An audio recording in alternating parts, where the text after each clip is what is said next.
Hello student, आज हम FSc part first की केमिस्ट्री के छठे चैप्टर का टॉपिक आयोनाइजेशन एनर्जी डिस्कस करने जा रहे हैं।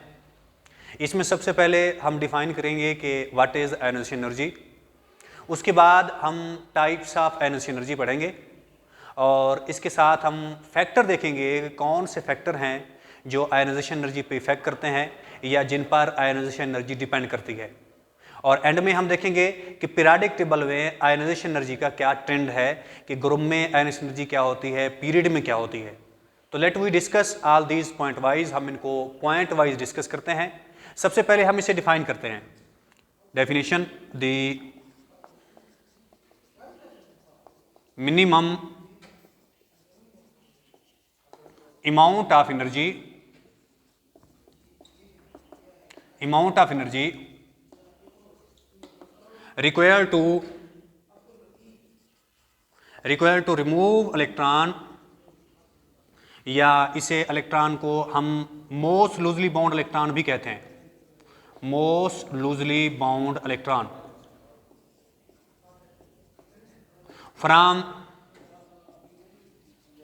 from outermost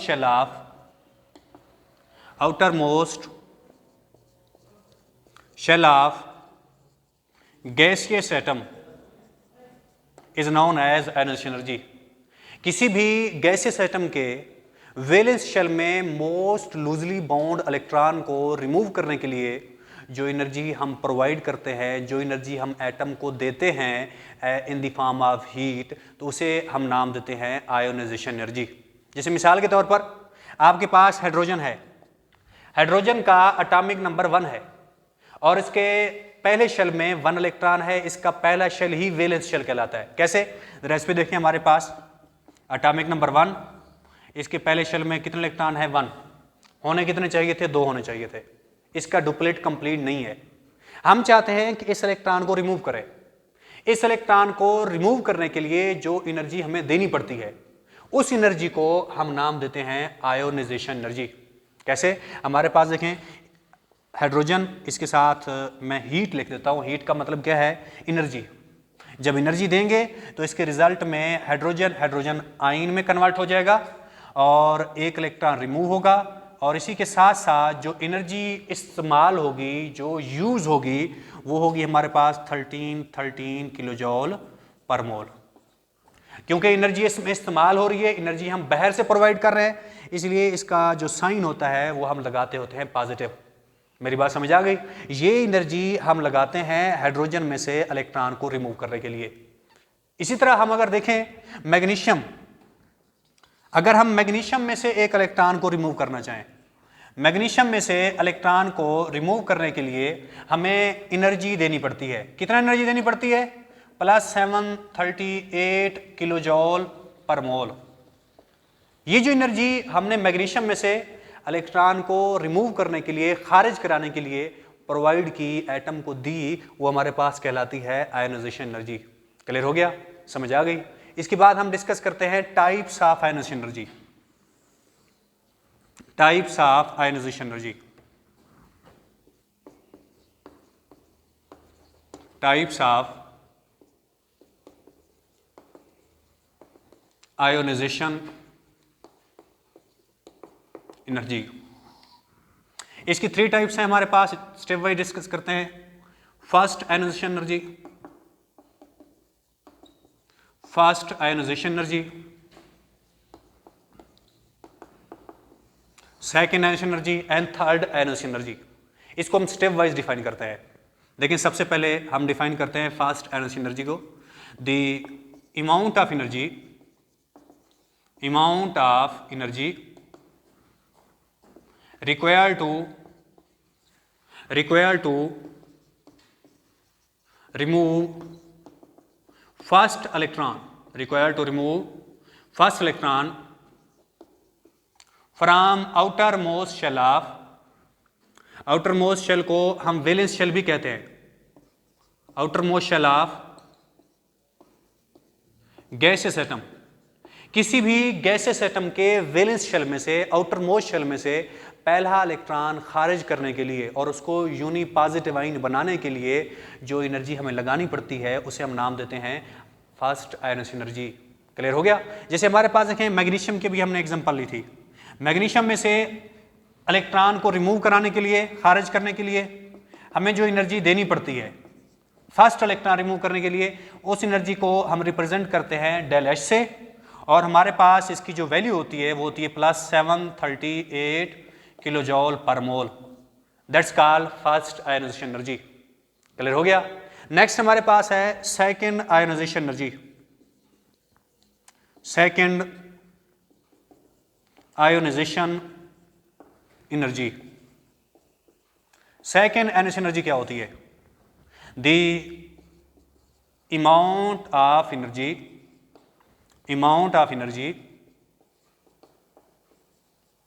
required to remove second electron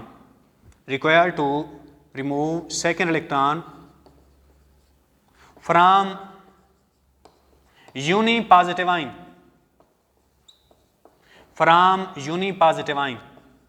किसी भी यूनिपॉजिटिव आयन से, यानी कि जिसमें से एक एटम में से ना हमने इलेक्ट्रॉन रिमूव किया था, यूनिपॉजिटिव आयन बना। जैसे हमारे पास देखें मैग्नीशियम +1 चार्ज है, दैट्स कॉल्ड यूनिपॉजिटिव आयन। अगर हम इसमें से सेकंड इलेक्ट्रॉन रिमूव करना चाहें, सेकंड इलेक्ट्रॉन खारिज कराना चाहें, तो हमें जो एनर्जी प्रोवाइड करनी पड़ेगी, जो देनी पड़ेगी, वो एनर्जी हमें क्या कहलाती है? Second ionisation energy. एक और चीज, फर्स्ट आयोनाइजेशन एनर्जी कम थी, उसकी वैल्यू कम थी, स्मॉल थी, लेकिन जो सेकेंड आयोनाइजेशन एनर्जी की वैल्यू है वो ज्यादा होगी। क्यों? क्योंकि देखें जब हमारे पास न्यूक्लियस है, सपोज वैलेंस शेल में 2 इलेक्ट्रॉन थे, न्यूक्लियस की अट्रैक्शन 2 इलेक्ट्रॉन पे डिवाइड थी, लेकिन अब एक इलेक्ट्रॉन हमने कर लिया था रिमूव। जब रिमूव किया तो जो आपके पास न्यूक्लियस की अट्रैक्शन है वो सारी अट्रैक्शन एक ही इलेक्ट्रॉन पे आ गई है। अब उस सेकंड इलेक्ट्रॉन को खारिज करने के लिए, रिमूव करने के लिए हमें एनर्जी पहले से डबल देनी पड़ेगी। That's called second ionisation energy. यही वजह होती है सेकंड आयोनाइजेशन एनर्जी ग्रेटर होती है as compare to first ionisation energy. हम एग्जांपल लेते हैं, इसी मैग्नीशियम की मिसाल ले लेते हैं। देखें ये यूनिपॉजिटिव आयन है, इसे हम एनर्जी देते हैं तो ये डाई पॉजिटिव आयन हो जाता है हमारे पास। इसमें से एक इलेक्ट्रॉन फर्दर रिमूव होता है और इस दौरान जो एनर्जी हमें देनी पड़ती है वो होती है +1450 किलो जॉल पर मोल। अब देखें ये एनर्जी कम थी, ये स्मॉल थी, ये एनर्जी जो है ये ज्यादा अमाउंट में देनी पड़ी है हमें। क्लियर हो गया? नेक्स्ट हमारे पास है थर्ड आयोनाइजेशन एनर्जी। हम थर्ड आयोनाइजेशन एनर्जी की बात करते हैं।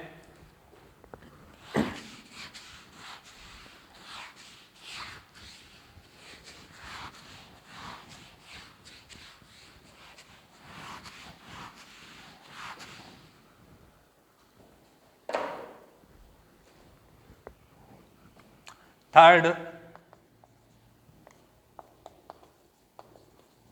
Ionisation energy. Third ionisation energy किसे कहते हैं, इसे डिफाइन कर देते हैं। The amount of energy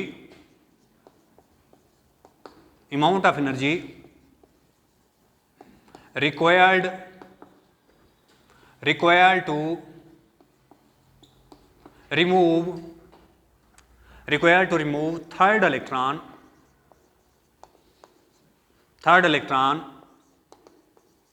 from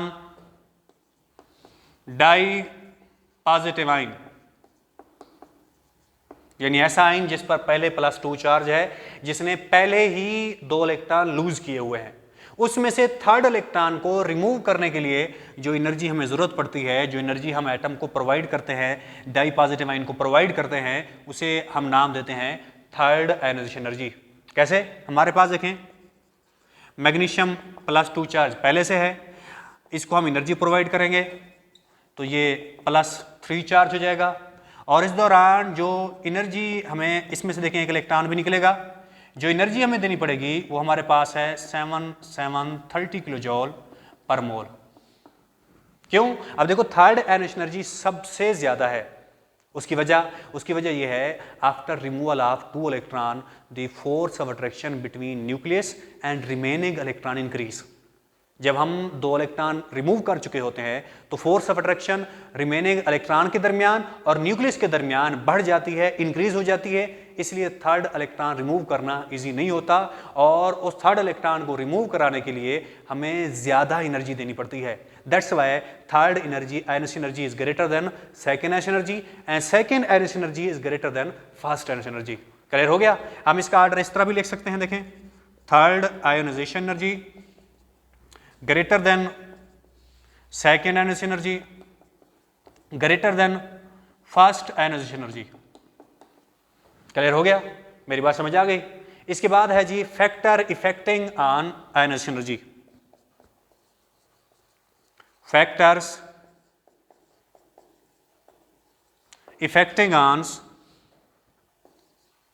affecting on ionisation energy, ionisation energy पर असरअंदाज होने वाले अवामिल। सबसे पहला फैक्टर है हमारे पास, सबसे पहला फैक्टर एटॉमिक रेडियस, या यहां पे हम लिख सकते हैं एटॉमिक साइज। अब एटॉमिक रेडियस क्या होता है? अब देखें, सपोज ये आपके पास एटम है, ये इसका न्यूक्लियस है, ये इसके शेल है, ये जो आखिरी शेल है इसे बोलते हैं वैलेंस शेल या आउटर मोस्ट शेल। अब इस न्यूक्लियस और वैलेंस शेल के दरमियान ये जो डिस्टेंस है इसे हम नाम देते हैं एटॉमिक रेडियस। अब देखें, अगर एटॉमिक रेडियस ज्यादा है तो इसका मतलब है न्यूक्लियस और वैलेंस शेल के दरमियान फासला ज्यादा है, डिस्टेंस ज्यादा है। जब डिस्टेंस ज्यादा होगा तो अट्रैक्शन कम होगी, अट्रैक्शन कम होगी, इलेक्ट्रॉन रिमूव करना इजी होगा और एनर्जी हमें कम देनी पड़ेगी इलेक्ट्रॉन को खारिज करने में। हम यूं कह सकते हैं कि ऐसा एटम जिसका रेडियस लार्ज है, यानी जिसका साइज लार्ज है, उसमें से इलेक्ट्रॉन रिमूव करना इजी है, क्योंकि न्यूक्लियस और वैलेंस शेल इलेक्ट्रॉन के दरमियान अट्रैक्शन डिक्रीज हो जाती है, एनर्जी कम देनी पड़ती है। क्लियर हो गया? तो हम कह सकते हैं कि हमारे पास जो एटॉमिक रेडियस है ये इनवर्सली प्रोपोर्शनल है आयोनाइजेशन एनर्जी के। जब ये बढ़ेगा, एटॉमिक रेडियस या एटॉमिक साइज बढ़ेगा, आयोनाइजेशन एनर्जी कम होगी। क्यों कम होगी? क्योंकि जैसे साइज बढ़ता है अट्रैक्शन कम होती है और इलेक्ट्रॉन रिमूव करना इजी होता है और एनर्जी हमें कम देनी पड़ती है। क्लियर हो गया? नेक्स्ट, दूसरे नंबर पर जो फैक्टर है वो है न्यूक्लियर चार्ज। न्यूक्लियर चार्ज क्या होता है? न्यूक्लियर चार्ज मीन न्यूक्लियस की अट्रैक्शन। अगर न्यूक्लियर चार्ज इंक्रीज होगा मीन न्यूक्लियस की अट्रैक्शन इंक्रीज होगी, वैलेंस शेल के दरमियान और न्यूक्लियस के दरमियान अट्रैक्शन बढ़ेगी, अट्रैक्शन बढ़ेगी, इलेक्ट्रॉन रिमूव करना इजी नहीं होगा, फिर हमें एनर्जी ज्यादा प्रोवाइड करनी पड़ेगी इलेक्ट्रॉन को रिमूव कराने के लिए। इसका मतलब ये हुआ कि न्यूक्लियर चार्ज और आयोनाइजेशन एनर्जी ये आपस में डायरेक्टली प्रोपोर्शनल हैं। क्यों डायरेक्टली प्रोपोर्शनल है? अगर न्यूक्लियर चार्ज बढ़ता है तो आयोनाइजेशन एनर्जी भी बढ़ती है। क्यों बढ़ती है? क्योंकि अट्रैक्शन बढ़ने की वजह से इलेक्ट्रॉन को रिमूव कराने के लिए एनर्जी ज्यादा देनी पड़ती है। क्लियर हो गया? थर्ड इसका फैक्टर है शील्डिंग इफेक्ट। शील्डिंग इफेक्ट, पहले आप लोगों को यह पता होना चाहिए कि शील्डिंग इफेक्ट क्या होता है। शील्डिंग इफेक्ट पहले समझ लें। शील्डिंग इफेक्ट,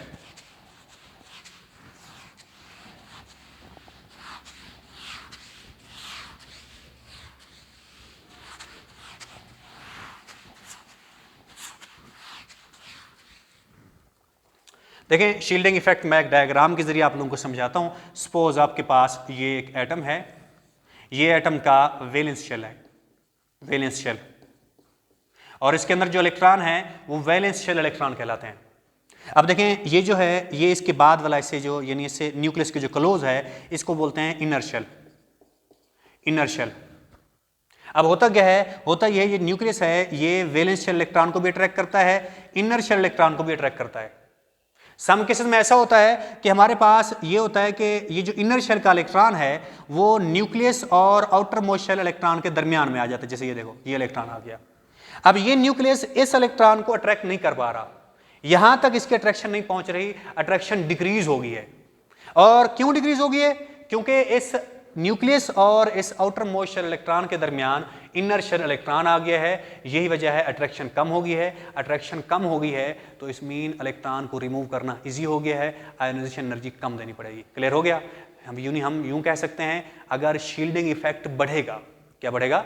शील्डिंग इफेक्ट बढ़ेगा तो आयोनाइजेशन एनर्जी कम होगी। क्यों कम होगी? क्योंकि शील्डिंग इफेक्ट इंक्रीज होने की वजह से इलेक्ट्रॉन निकालना, रिमूव करना इजी हो जाता है। तो हम कह सकते हैं कि both are inversely related to each other, inversely proportional to each other. Clear हो गया। लास्ट फैक्टर है इसका nature of orbital, nature of orbital. हमने पढ़ा हुआ है कि जो ऑर्बिटल होते हैं हमारे पास वो कितने किस्म के होते हैं हमारे पास, s होता है, p होता है, d होता है, f होता है। देखिए जो s है ये न्यूक्लियस के क्लोज है, न्यूक्लियस के क्लोज होने की वजह से इस पर अट्रैक्शन ज्यादा है, अट्रैक्शन ज्यादा होने की वजह से इलेक्ट्रॉन रिमूव करना इजी नहीं होता, इसलिए हमें एनर्जी ज्यादा देनी पड़ती है। तो इसका मतलब ये हुआ s ऑर्बिटल से इलेक्ट्रॉन को रिमूव करने के लिए आयोनाइजेशन एनर्जी ज्यादा देनी पड़ेगी। लेकिन p है ये थोड़ा न्यूक्लियस के डिस्टेंस पे आ जाता है, न्यूक्लियस के इतना ज्यादा क्लोज नहीं होता, जिसकी वजह से हमें एनर्जी कम देनी पड़ती है। इसी तरह d है, d न्यूक्लियस से फर्दर दूर हो जाता है, तो इससे इलेक्ट्रॉन निकालना फर्दर इजी है, और f में से इलेक्ट्रॉन निकालना उससे भी ज्यादा इजी है, क्योंकि f ऑर्बिटल और न्यूक्लियस के दरमियान डिस्टेंस बहुत ज्यादा होता है और एनर्जी हमें कम देनी पड़ती है। क्लियर हो गया। तो हम यूं कह सकते हैं कि आयोनाइजेशन एनर्जी सबसे ज्यादा जो देनी पड़ेगी वो हमें s को देनी पड़ेगी, और उसके बाद किसको, p को, उसके बाद d को, एंड में हमारे पास f को। क्लियर हो गया, समझ आ गई। These are called factor which effect on ionisation energy. End में हम डिस्कस करते हैं इसका ट्रेंड, इसी के बाद हमारा जो टॉपिक है ये फाइनल हो जाएगा। हम ट्रेंड डिस्कस करते हैं इसका, बहुत ही आसान सा टॉपिक है, trend of ionisation energy, ionisation energy in periodic table. Periodic table में आयोनाइजेशन एनर्जी का ट्रेंड। सबसे पहले हम पीरियोडिक टेबल में देखते हैं कि इसमें दो चीजें होती हैं, इन ग्रुप्स, इन पीरियड। मैं दोनों एक्सप्लेन करता हूं, देखें जरा। Ionisation energy decrease from top to bottom in a group of periodic table, in a group of periodic table. Periodic table में ग्रुप्स में ionisation energy top to bottom क्या होती है, डिक्रीज होती है। क्यों डिक्रीज होती है, रीजन लिख रहा हूं, reason because atomic number increase, atomic number increase from top to bottom, atomic number बढ़ता है, न्यू शेल्स आर एडेड, नए शेल ऐड किए जाते हैं। नेक्स्ट हमारे पास third, so distance between nucleus, distance between nucleus and valence shell electron decrease, valence shell electron increase, distance क्या हो गया, इंक्रीज हो गया। So force of attraction decrease, force of attraction, attraction decrease. जब फोर्स ऑफ अट्रैक्शन डिक्रीज हो गई, so less energy is required to remove electron, to remove electron. Clear हो गया। हम इसका थोड़ा स्ट्रक्चर देखते हैं, इसकी एग्जांपल लेते हैं, आपको क्लियर हो जाएगा अच्छे से। देखिए इसमें मैं एग्जांपल लेता हूं किसकी, हम सपोज पीरियोडिक टेबल में फर्स्ट ग्रुप की स्टडी करते हैं, फर्स्ट ग्रुप का देखते हैं कि अगर आप उसमें देखें आप उसमें क्या ट्रेंड है।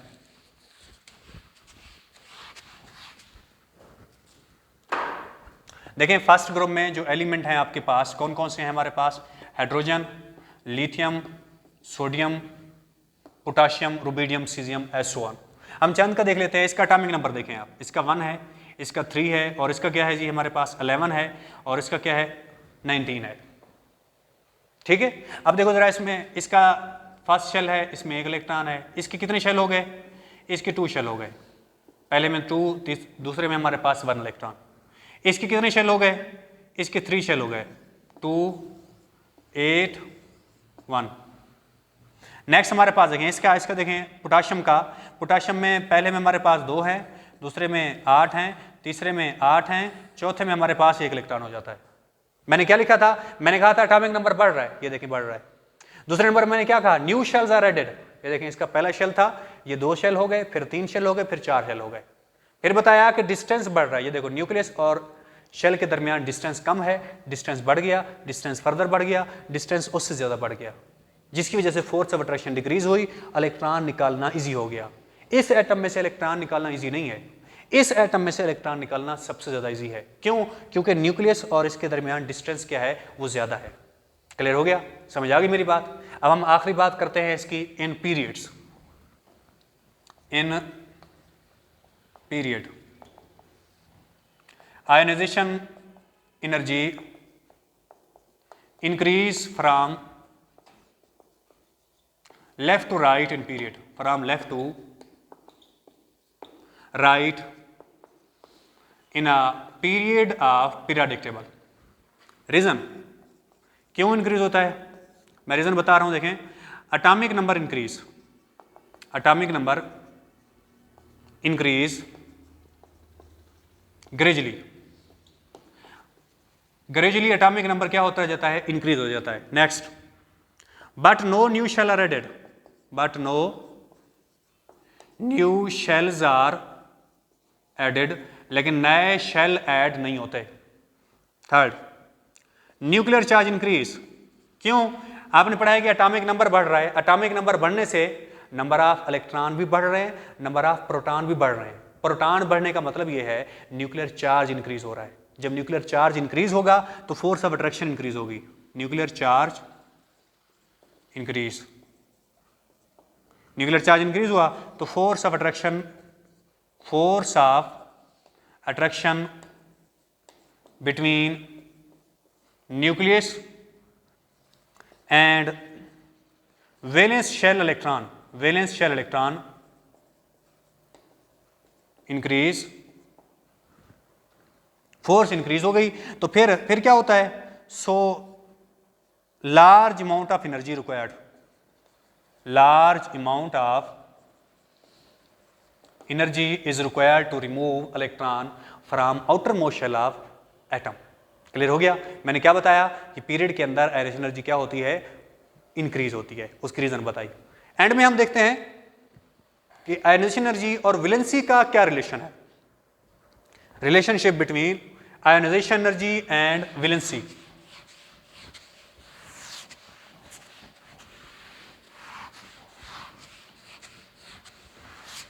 रिलेशनशिप